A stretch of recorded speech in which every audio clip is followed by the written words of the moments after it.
Hi everyone, I hope all of you are doing well. So, despite failing in the first few attempts when I was appearing for UPSC, I got my act back. And how did I actually improve upon the mistakes that I was doing in my first few attempts? And then I applied my mind in a different way in order to win the third time when I was taking the exam. When I was appearing for UPSC, I got my act back. And how did I actually improve upon the mistakes that I was doing in my first few attempts? And then I applied my mind in a different way in order to win the third time when I was taking the exam. So first of all, I would like to tell you that in my first attempt, I think I was not that well prepared. मैंने बहुत सारे topics जो जरूरी topics हैं mains के लिए वो skip कर दिए थे, जैसे एथिक्स है, एसे है. इसमें मेरी अच्छी प्रैक्टिस नहीं थी, राइटिंग प्रैक्टिस. और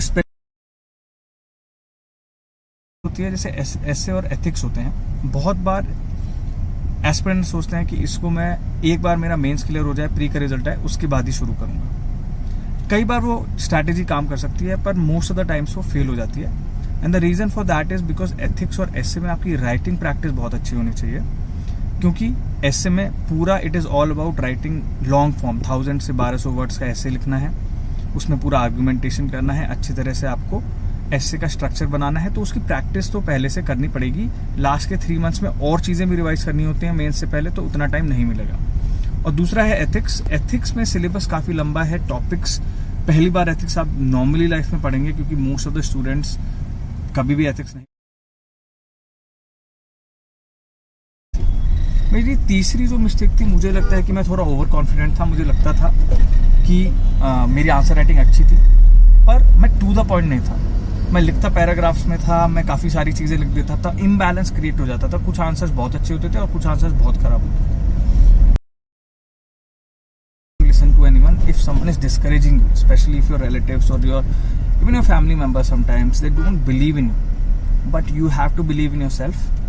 we are the only person. हम अपने आप को ही खुश रख सकते हैं. No one else has the ability to keep us happy. So you have to have a positive attitude. You have to find that reason why am I doing this, and then you have to apply yourself. You are responsible for your own success and you are responsible for your own happiness. So don't listen to others. Don't worry about. तो इस तरह से ये 3 main चीजें हैं जिसपे मैं चाहूंगा कि आप लोग ध्यान दें.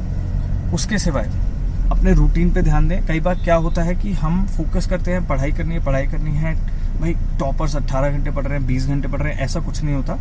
Maximum 8 to 10 hours you will be able to study properly, actively in a day, and inactively meaning passively you will be maybe give another 2-3 hours, and that will be enough.